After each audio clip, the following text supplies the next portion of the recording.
Magandang araw mga kaibigan. Bigyan natin ng reaction opinion itong post ni Mr. Jay Sonsa tungkol ito sa Bucana Bridge sa Davao City na binisita ngayon ni Pangulong Marcos Jr. Malapit na itong matapos. Sabi ni Jay Sonsa, "It's China's fault why there is a bridge like this in Davao." Kasalanan ng China. Bakit nagkaroon ng bridge diyan? President Bongbong Marcos visited the 1.340 kilometer China-funded Bucana Bridge project in Davao City today. Also referred to as the China Aid Localized Project for the Davao River Bridge, the Bucana Bridge serves as a critical component of the Davao City Coastal Road Project. The Bucana Bridge, an integral component of the Davao City Coastal Bypass Road, is being constructed by the DPWH Unified Project Management Office, Bridges Management Cluster, with China Road and Bridge Corporation as the civil works contractor. The bridge will connect the eastern and western coastal areas of the city, which are currently separated by the Davao River. Okay, so ito po ang litrato ng Pangulo. Inspection. Malapit nang matapos. So, may napanood akong nakita kong vlog, thumbnail ni Ako Kabibig. Sabi niya, BBM credit grabber. Post ni Teo Moreno, Bucana Bridge is the project of PRRD, period. Ano pa? Si Attorney Trixie Angeles, ganon din ang mga ano niya. Parang last month lang, nag-utos ang Pangulo sa DPWH na bilisan. Don't know, basta bilisan. Gusto nang matapos kaagad. Bakit gustong-gusto ng presidente natin na matapos ang bridge sa Davao? Ulitin ko funding ito ng China. Sandali magbasa ako sa mga comments. Mayroon siyang history dito. Sabi ni Rich Mindset, ito yata, ang project na yan, China funded ang project as a gesture of goodwill to its ally. Resulta ng magandang relasyon between China and the Philippines during the Duterte administration. So ito, balita ng Mindanews, September 25, 2018 pa. Sabi dito, the Chinese government will donate a major bridge worth 1.5 billion in Davao City. Baka ito yung counterpart.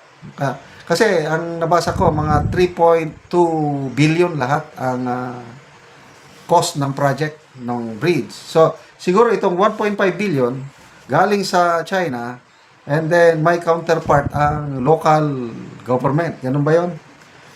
Chinese government will donate a major bridge worth 1.5 billion in Davao City, the hometown of President Rodrigo Duterte, where he served as mayor for 22 years as a gesture of goodwill for its ally, an official of the Department of Public Works and Highways said. DPWH Davao Regional Director Alan Borromeo said in an interview that the Chinese government expressed the intention to build the Davao River Bucana Bridge, which is part of the 18.2 kilometer Davao City Coastal Road Project. He said the bridge was originally programmed for implementation using government funds, but the Chinese showed the interest to construct the bridge. Wow! Ang galing yung mga galit sa China. Pasok! So, pasalamat tayo sa China na nagpundo nito. Hindi ko alam yung detalyan. Basta, funded by the Chinese government as a gesture of goodwill to PRRD. Ngayon, malapit nang matapos. Ngayon, atat na atat ang Pangulo matapos para ribbon cutting na naman. Kagaya yung Pangil Bay Bridge sa between Lanao Norte and Misamis Occidental. Grabe, last year ba yun? Last year ata yung nagkaroon ng opening. Grabing accomplishment ng Build Better More. Accomplishment daw ng Marcos. Hello, hindi. Yung bridge ng Pangil B Bridge na yan, nagsimula pa Aquino administration. In fairness, sila ang nagsimula niyan.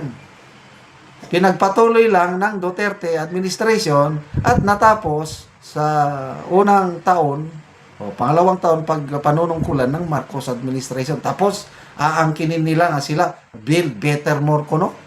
Ha? Baka ito, pag na-opinion, ipagmamayabang na naman. Ito na, Pangulong Marcos, build better more. Hoy, wag niyong sabing build better more yan. So far, sa opinion ko lang, wala pa akong nakitang major infrastructure project na nagawa, sinimulan ng administrasyon ito at nagawa. Wala pa. Example, yung subway, yung sa Metro Manila, ipinagmayabang ng Pangulo na matatapos by 2028 at the end of his term. Anong sabi ng DOTR? Hindi. 2032 pa yan. Anong sabi ng NEDA or DepEd? Hindi. Delayed yan. Kasi nga, nawawalan ng pundo. Kinukuha yung pundo, gagamitin sa flood control.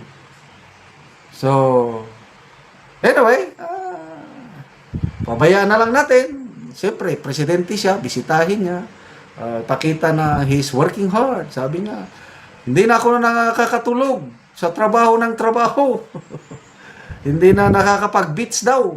Sabi naman ni Professor Malutikia, trabaho mo yan bilang presidente. Huwag mo kaming sisihin. Talagang magtrabaho ka.